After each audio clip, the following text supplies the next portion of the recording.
Good morning, good afternoon, good evening, good night, good day to you. That's depending where you are in the world or here live in London doing the nighttime devotion. The devotional is called Conflict and Courage by Ellen White. The title today, Uninvolved. Nehemiah 3 verse 5. And next unto them the Tekoites repaired, but their nobles put not their necks to the work of their Lord.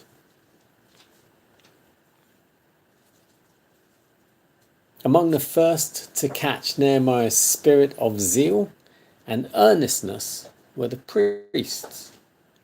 Because of their influential position, these men could do much to advance or hinder the work, and their ready cooperation at the very outset contributed not a little to its success.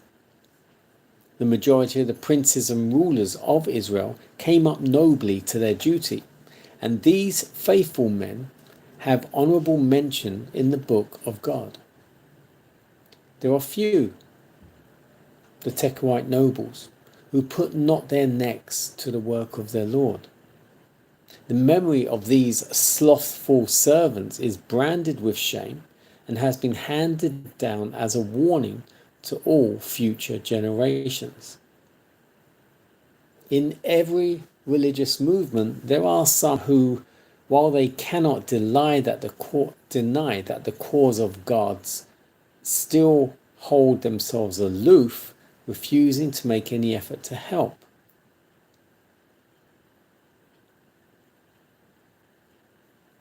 It were well for such ones to remember the record kept on high, that book in which there were no omissions, no mistakes, out of which they will be judged. There every neglected opportunity to do service for God is recorded, and there too every deed of faith and love is held in everlasting remembrance. Against the inspiring influence of Nehemiah's presence, the example of the Tekoite nobles had little weight.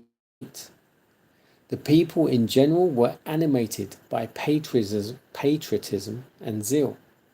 Men of ability and influence organized the various classes of citizens into companies, each leader making himself responsible for the erection of a certain part of the wall. And of some it is written that they builded everyone over against his house.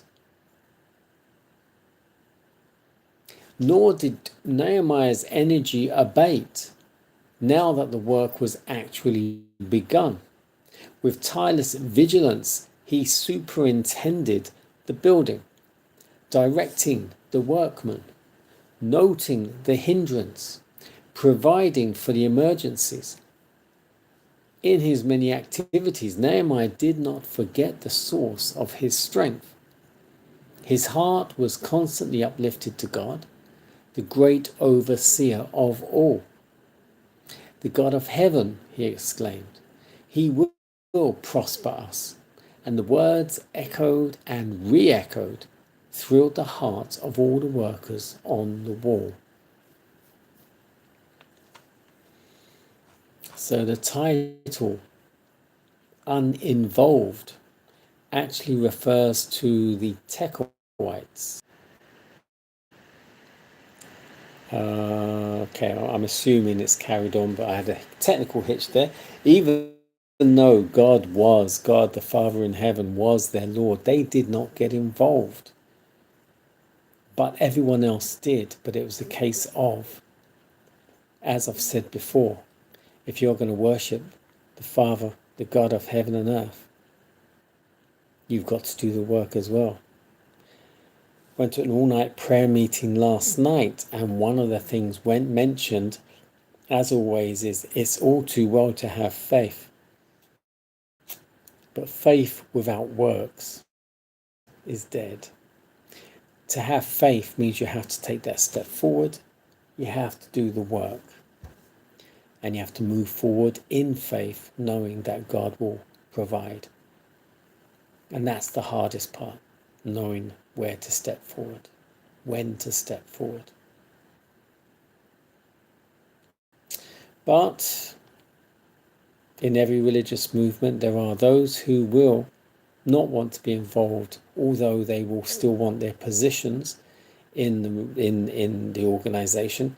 They will hold themselves aloof as to why should I have to be involved? I am so and so, or I am of this position. In any position, in any organization, you are required to roll your sleeves up and get involved. You are required to take that step forward, get dirty, get sweaty, or basically be involved.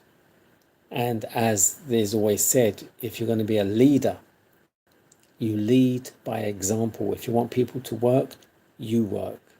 Show them how to do it. It said Nehemiah got it all organized, had people to do all the work, yet his energy didn't abate. He didn't sit back and watch it all happen. He led. He led the workmen. He noted the problems. He noted any emergencies. Every activity he got involved with, and yet he never forgot who was his source of strength, and that was our Father in heaven. His heart was constantly uplifted to God, who is the overseer of everything. And he says, the God of heaven will prosper us. And those words echoed and re-echoed.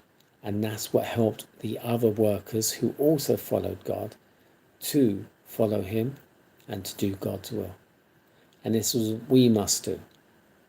Wherever we go, whatever we do, we must always remember to exalt God, exalt him, give him the honor and the glory, and not take it for ourselves.